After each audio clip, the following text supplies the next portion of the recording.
사도신경을 펴서 우리 사도신경을 함께 고백하겠습니다.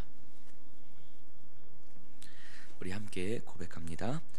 전능하사 천지를 만드신 하나님 아버지를 내가 믿사오며 그 외아들 우리 주 예수 그리스도를 믿사오니 이는 성령으로 잉태하사 동정녀 마리아에게 나시고 본디오 빌라도에게 고난을 받으사 십자가에 못 박혀 죽으시고 장사한 지 사흘 만에 죽은 자 가운데서 다시 살아나시며 하늘에 오르사 전능하신 하나님 우편에 앉아 계시다가 저리로서 산 자와 죽은 자를 심판하러 오시리라. 성령을 믿사오며 거룩한 공회와 성도가 서로 교통하는 것과 죄를 사하여 주시는 것과 몸이 다시 사는 것과 영원히 사는 것을 믿사옵나이다. 아멘. 네, 오늘 우리 사도신경 이제 마지막 고백하는 날입니다. 이런 생각을 했습니다. 이 사도신경이 만들어지기까지, 그래서 우리가 이 고백을 하기까지 750년, 뭐 짧게 잡아도 한 700년의 시간이 걸렸어요.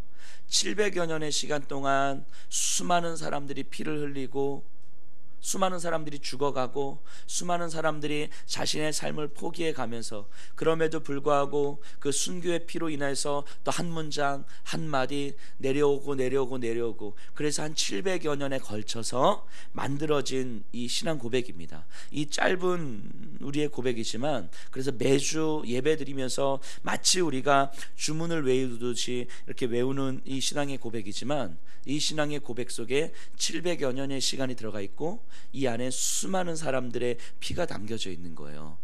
근데 설교를 준비하면서 우리가 5일, 그것도 이 새벽에 한 20분 25분 시간을 통해서 5일 동안 이 사도신경을 다 끝낸다는 게 어제는 그런 마음이 좀 들었어요. 너무 우리 믿음의 선배들에게 좀 너무 죄송하다 하는 생각을 하게 됩니다. 우리가 너무 이 피 묻은 고백들을 우리가 너무 쉽게 그냥 얻어가려고 하는 거 아닌가라는 생각을 좀 하게 됩니다.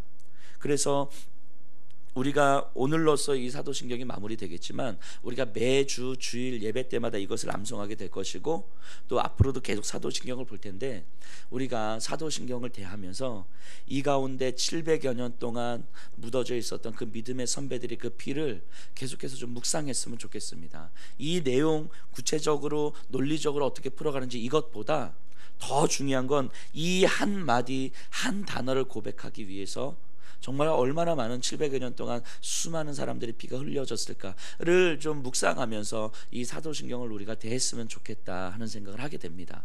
그래서 이 한 문장 고백하는 것이 우리의 가슴이 떨리는 고백이 되어야 되는 거예요. 우리의 영혼이 떨리는 고백이 되어야 되는 거죠. 그래서 이 한 문장 고백하면서 정말 주님 앞에 죄송하다고 고백해야 되는 것이고요. 이 사도신경 마무리하면서 영원히 사는 것을 믿사옵나이다 아멘 하면서 때로는 우리 눈에는 눈물이 흘러야 되는 거죠. 우리에게 이 귀한 신앙의 고백을 물려주신 믿음의 선배들과, 무엇보다 오늘날 우리에게 이 고백을 하게끔 하신 그 하나님의 일하심에 대해서 우리가 때로는 죄송해야 되고, 때로는 감격해야 되고, 때로는 눈물을 흘려야 되고, 그러면서 우리가 이것이 신앙이구나 하는 것을 우리가 우리의 마음 가운데 계속해서 좀 묵상했으면 좋겠습니다. 오늘 성령을 믿사오면 성령님에 대한 이야기입니다. 오늘 좀 전체적으로 마무리를 할 건데요. 처음에 그 성부 하나님 크레도 인 데움 파트렘 하면서 성부 하나님에 대한 고백을 했고요. 크레도 인 예수 크레도인 예수 그리스툼 해서 성자 하나님에 대한 고백을 했고요. 그리고 마지막 크레도인입니다. 크레도인 스피리툼 쌍툼 거룩한 영입니다. 성령님을 믿습니다. 이 고백입니다. 자, 성령님을 믿는다는 것이 과연 어떤 의미입니까? 우리가 성령님을 경험한다고 하는 것은 과연 어떤 의미입니까?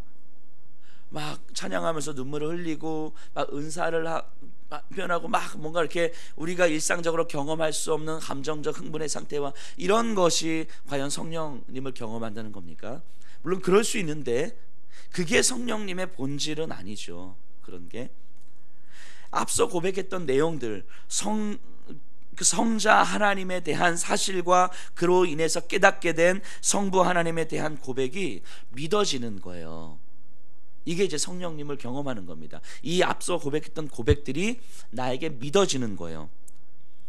여기 계신 분들이 예수가 그리스도이심을, 그 말도 안 되는 놀라운 기적이 사실이라고 믿어지는 건 바로 여러분들 안에 성령님이 계시기 때문이에요. 성령이 아니고서는 누구라도 예수님을 주로 고백할 수 없기 때문입니다.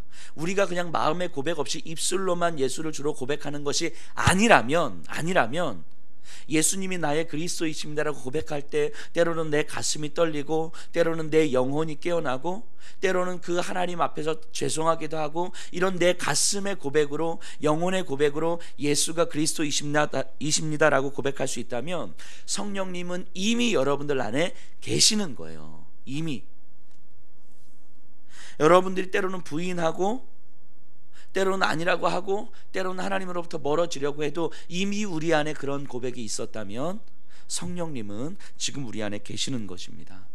성령님은 그렇게 경험되는 거예요. 내 영혼을 통하여서 예수가 그리스도이심을 주로 고백하게 될 때, 아, 내 안에 성령님이 계시는구나 라는 것을 우리는 경험하게 되는 것입니다. 그런데 이 사실이 우리에게는 엄청나게 큰 위로가 돼요. 그래서 성령 하나님은 우리에게 크게 세 가지 차원에서 우리에게 이제 사역을 하십니다. 먼저는 방금 말씀드렸던 것처럼 성령님의 사역의 본질은 예수님을 나의 주님이라고 믿게 하는 거예요. 그렇기에 그 믿어지는 은혜에 대한 감사와 감격과 기쁨이 우리에게 주어지는 거예요. 예수 그리스도에 대한 감사와 감격과 기쁨이 우리에게 주어지는 거예요.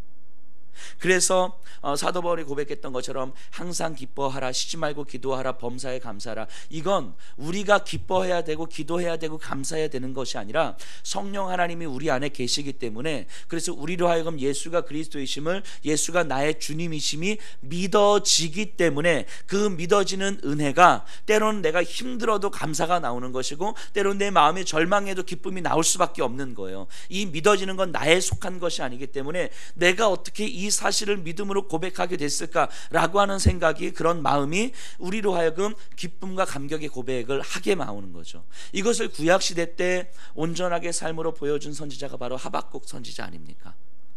삶에 대해서 이해할 수 없는 상황들이 펼쳐지는데, 그래서 하나님 앞에서 따지고, 하나님 앞에서 대들고, 하나님 앞에서 정말 하나님 살아계신 거 맞습니까? 라고 이야기하지만 결국에 그 영혼의 울림을 하나님께서 허락하셨을 때 하박국 선지자가 뭐라고 고백합니까? 상황은 여전히 바뀌지 않는데, 여전히 말도 안 되는 상황들이 눈앞에 펼쳐지는데, 밭에 솥줄이 없고 포도나무에 열매가 없고 외양간에 소가 없을지라도 나는 여호와로 말미암아 즐거워할지로다. 이게 하박국 선지자가 즐거워하겠다라고 해서 되는 게 아니란 말이죠. 그 영혼의 울림이 하나님에 의해서 허락되었음이 믿어지는 거예요. 이게 성령 하나님의 사역입니다. 성령 하나님의 사역.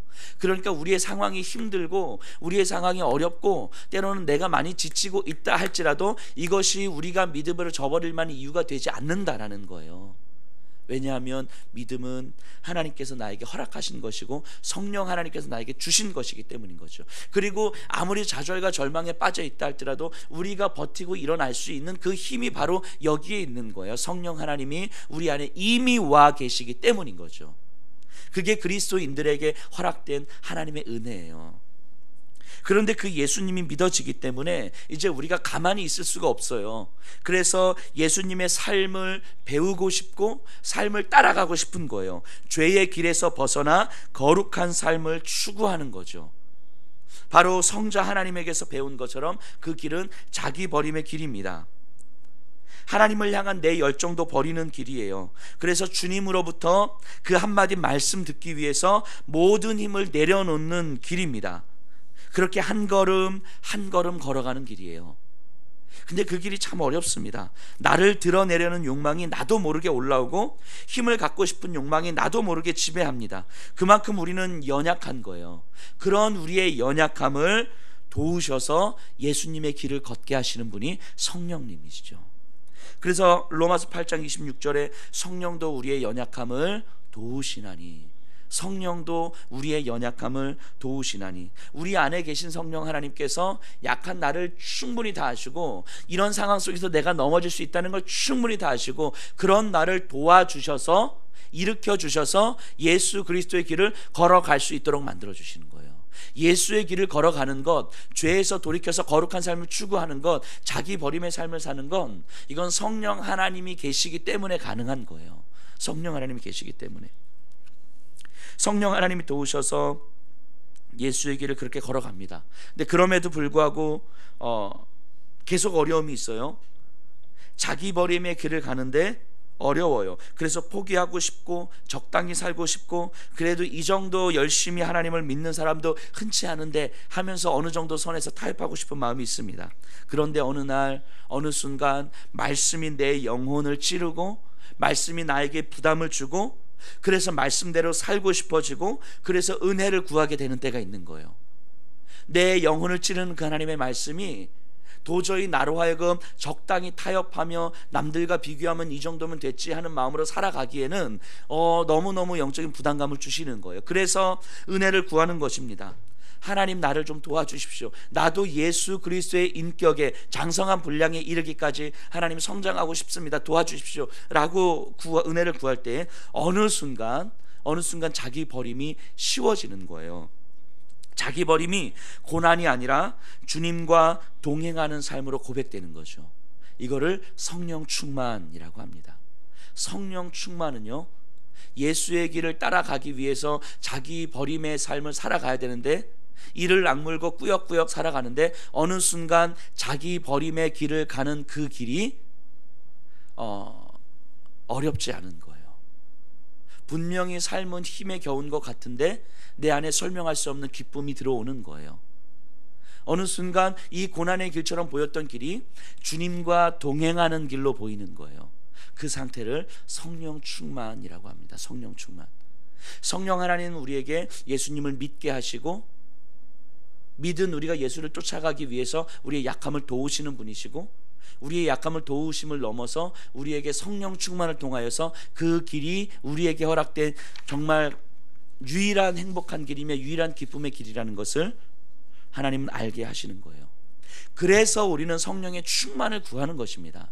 성령의 충만을 구해서 병 낫는 게 아니고, 성령의 충만을 구해서 은사를 하는 게 아니고, 성령의 충만을 구해서 뭐 예언을 하는 게 아니고, 성령의 충만을 통하여서 예수 그리스도의 길을 기쁨으로 걸어가는 거예요. 이게 성령 충만이에요. 성령 충만. 그리고 그걸 할 수 있도록 허락하신 것이 바로 교회입니다. 교회. 거룩한 공회와 성도가 서로 교통하는 것과, 이 거룩한 공회라는 말은 이 세상에서 구별된 보편적 교회라는 의미입니다. 교회는요, 세상 한가운데서 세상의 방식이 아닌 하나님의 방식을 원하는 사람들의 공동체예요. 자기 버림의 방식이 가장 큰 기쁨이라는 것을 고백하는 공동체예요. 그렇게 구별된 공동체가 교회입니다. 교회. 그래서 교회는요, 완전하진 않지만, 부족하고 삐걱거리고 연약하지만, 그럼에도 불구하고 자기 버림의 길이 우리에게 허락된 은혜의 길입니다라는 것을 깨달은 사람들이 와서 그 길을 어떻게 걸어가야 될까를 함께 배우고, 함께 나누고, 함께 도전하고, 함께 위로하면서 함께 걸어가는 공동체가 교회예요. 그러니까 이 교회는요, 이 땅에 어떤 사람도, 어떤 나라와 민족, 계층의 사람도, 어떤 사회적 배경이 있든, 어떤 상처와 아픔이 있든, 어떤 사람도 올 수 있는 공동체여야 되는 거예요. 이곳에서 세상 속에 있다가 이곳에 하나님의 방식의 삶을 깨닫고 여기서 배우는 공동체이기 때문인 거죠. 아무리 사회적으로 지위가 있어도 여전히 세상의 방식으로 살아가는 그 사람들이 교회 안에 와서 하나님의 방식을 배워가는 거예요. 그런데 가끔은 이런 생각을 하게 됩니다. 때로는 교회가 너무 거룩함이라는 이름의 벽을 교회가 이렇게 좀 세우고 있다는 생각을 하게 돼요. 그래서 거룩하지 못한 사람은 마치 못 오는 공동체가 돼버리는 듯한. 교회는 누구나 올 수 있어야 되는 거죠. 언제든지 쉽게 올 수 있고 편안하게 받아들여져야 되는 거예요. 그래서 이곳에 와서 하나님의 방식을 배워가는 거죠. 누구라도 와야 되는 거죠. 제가 교회 개척할 때 어떤 분이 이제 함께 가겠다라고 이야기를 하셨는데 주변에서 이런 말씀들을 하신 분들이 계세요. 목사님, 저분이 오면 좀 어렵지 않을까요? 저분은 좀 오지 못하게 해야 되는 거 아닐까요? 뭐 이런 얘기를 좀 하셨어요. 그분은 처음부터 안 오셨어요. 오셨던 분이 아니에요. 아예 안 오셨어요. 근데 그렇게 이야기를 하셨던 분이 있었어요. 근데 뭐 이래저래 해가지고 결국 안 오셨는데, 근데 제가 그런 얘기를 했던 것 같아요. 그런 말씀을 주변에서 하실 때마다 언제부터 교회가 사람을 가려서 받았습니까? 언제부터 와도 좋은 사람이 있고 오면 안 되는 사람이 있었습니까? 언제부터 교회가 귀하게 대접받는 사람이 있고 그렇지 않은 사람으로 나누어졌습니까? 언제부터 교회가 헌금을 많이 내고 사회적으로 힘이 있으면 교회에서 대접받고 그렇지 않으면 교회에서 찬밥 신세되고, 언제부터 교회가 그랬습니까? 교회는 그러면 안 되는 거죠. 교회는 사람을 가려서 받는 곳이 아니죠. 교회는 대접받는 사람과 대접받지 않는 사람이 나누어지는 곳이 아니죠. 교회에서도 마찬가지로 뭔가 힘이 있고 뭔가 헌금 많이 내는 사람들이 더 대접하고 이런 곳이 아니죠. 그런 것은 세상의 방식일 수 있는 거죠. 교회에서는 그러면 안 되는 거죠. 왜냐하면 거룩하게 구별된 공동체 아닙니까? 교회는요. 이런 건 거룩한 공예가 아니에요. 그런 건요. 예수님을 머리로 하는 교회의 모습이 아닙니다. 교회는요, 모든 사람이 천하보다 귀한 한 영혼임을 알고 안아주는 거예요. 이 자리에 계신 분들이 어떻든 상관없이, 어떤 직업을 갖고 있든 상관없이, 뭐 헌금을 얼마나 내느냐 안 내느냐 이거하고 상관없이, 봉사를 얼마나 많이 하느냐 안 내느냐하고 상관없이, 그냥 너무너무 귀한, 천하보다 귀한 하나님의 영혼임을 그냥 알고 안아줄 수 있는 공동체여야 되는 거예요. 그게 교회예요. 거룩한 공회죠. 그 마음으로 서로 소통하고 교제를 나누는 거예요. 이게 성도의 교제죠. 성도의 교제.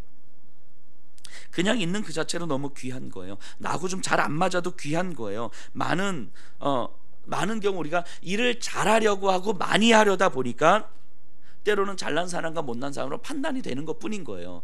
근데 그렇지 않습니다. 일은 안 하면 되는 거예요. 중요한 건 이 한 영혼이 천하보다 귀한 영혼이라는 걸 서로가 알고 안아줄 수 있고 내가 또 그렇게 받아들여지는 거죠.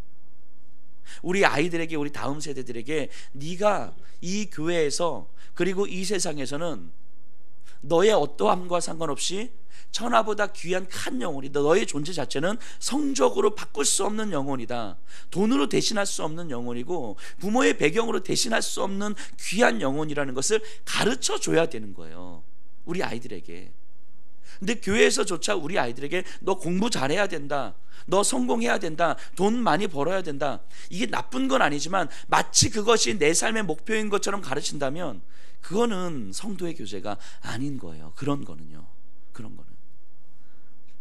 우리가 교회와 성도의 교제라고 하는 것이 무엇인지 우리가 분명하게 알고 있어야 돼요. 우리가 깨달아야 돼요. 그리고 그것을 우리가 드러낼 수 있어야 돼요. 우리가 교인들과 만나면서 우리가 과연 무슨 말을 나누고 있는지, 성도들이 만나면서 어떤 것을 꿈꾸고 있는지, 성도들과 만나면서 우리가 이 교회와 지역과 이 세상 가운데서 그리스도인으로서 어떻게 살 것인지, 우리 안에서 누군가 소외된 사람은 없는지, 그 한 영혼이 얼마나 귀한 영혼인데 우리가 돌보지 못했음에 대해서 하나님 앞에 죄송한지, 이런 것들을 좀 나누면서, 마음을 나누면서 교회가 진짜 거룩한 공회이며 성도가 서로 교통하는 곳이라는 걸 우리가 경험해야 되는 거예요. 우리가 성령 하나님은요, 우리 안에서 그렇게 영적인 교제를 만들어 가십니다. 성령의 인도를 받는 교회와 성도는 이런 교제를 통해서 알 수 있어요. 성령의 인도하심을 받는 교회인가 아닌가, 성령의 인도하심을 받는 그리스도인인가 아닌가, 이런 교회와 이런 성도의 교제를 통해서 알 수 있습니다. 지금 이 자리에 있는 여러분들을 통해서 정말 성령님의 일하심을 봤으면 좋겠습니다.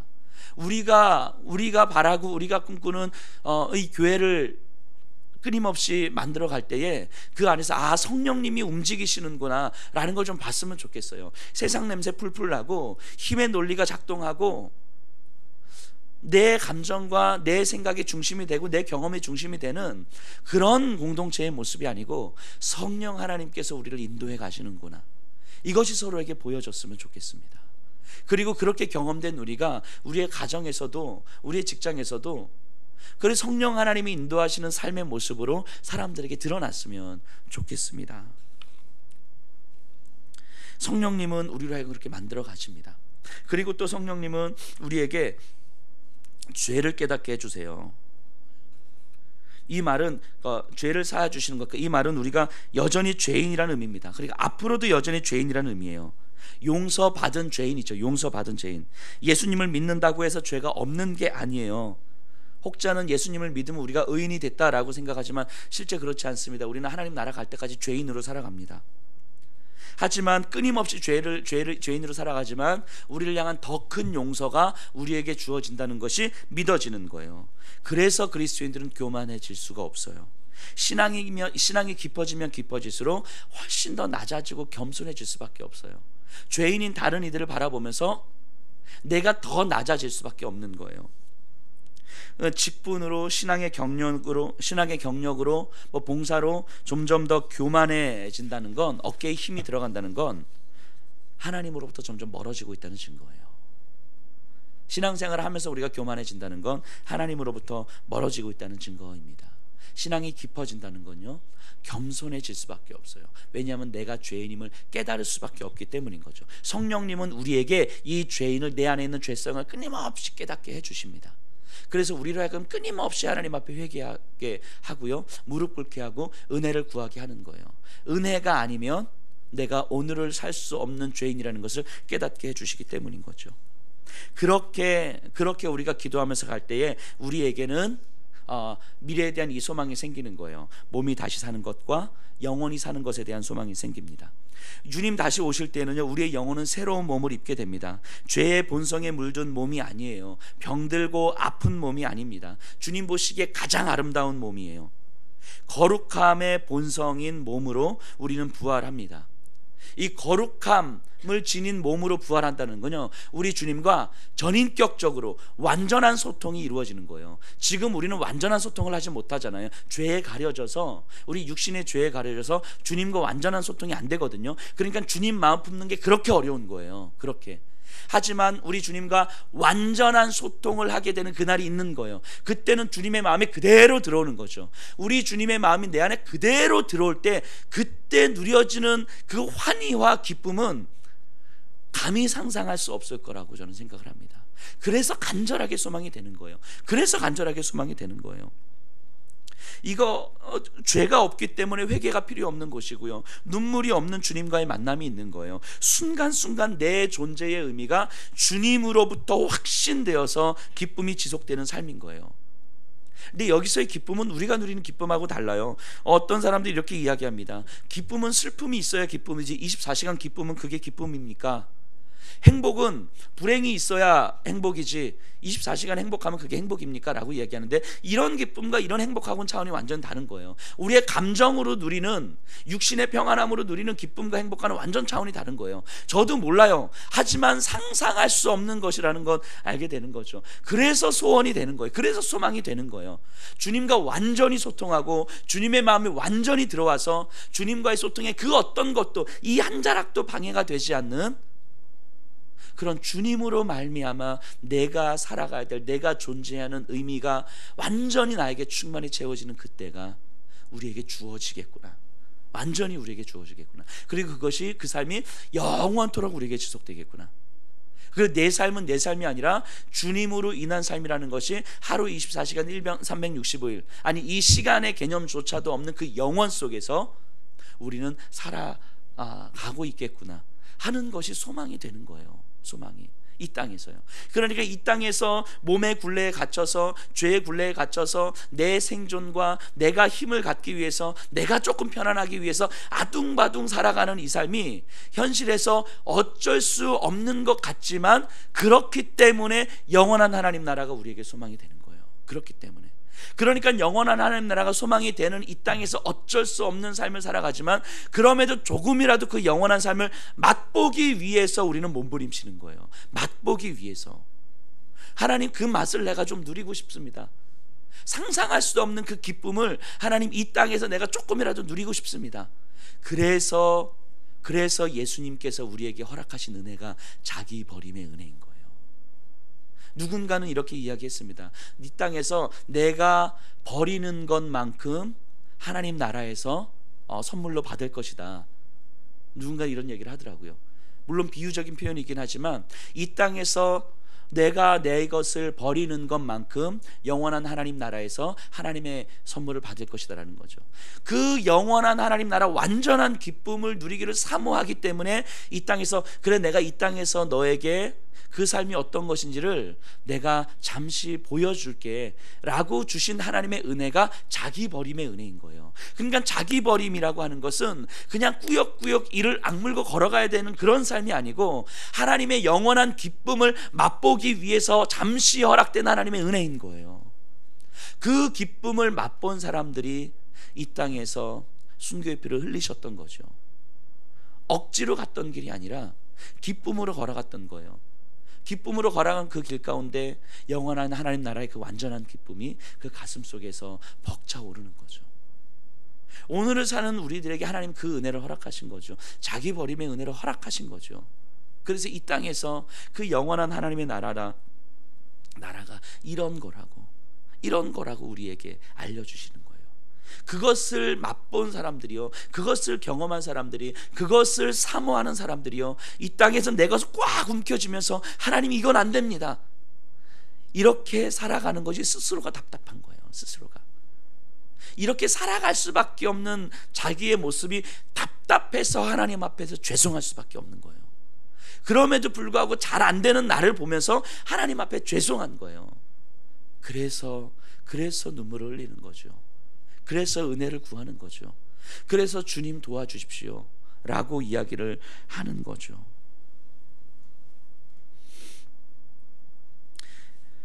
그리스도인들은 이 꿈을 꿀 수 있는 사람들입니다. 이 새벽에 이 자리에 오신 분들의 남은 평생의 삶이, 우리의 남은 평생의 삶이 이 꿈을 꾸는 삶이었으면 좋겠습니다. 영원한 하나님 나라에서 그 완전한 기쁨을 하나님, 내 남은 평생의 삶에서 하나님 좀 맛보길 원합니다. 주님, 성령님 도와주십시오. 이 삶이 우리의 삶이 됐으면 좋겠습니다. 누구보다도 기쁨으로 가득 찬 삶일 것이고, 누구보다도 풍성한 삶이라고 저는 확신합니다. 그리고 아멘으로 마무리가 됩니다. 맞습니다. 이 고백이 바로 나의 고백입니다. 아멘 하시는 거예요. 여기 계신 분들이 이 사도신경을 고백하시고 영혼으로, 가슴으로 고백하시고 정말 눈물 흘리시면서 아멘 하셨으면 좋겠습니다. 아멘 하셨으면 좋겠습니다. 그리고 남은 평생의 삶에 이 사도신경의 고백으로 내 삶을 채우겠습니다. 하나님, 이 고백으로 우리 함께 기도했으면 좋겠습니다.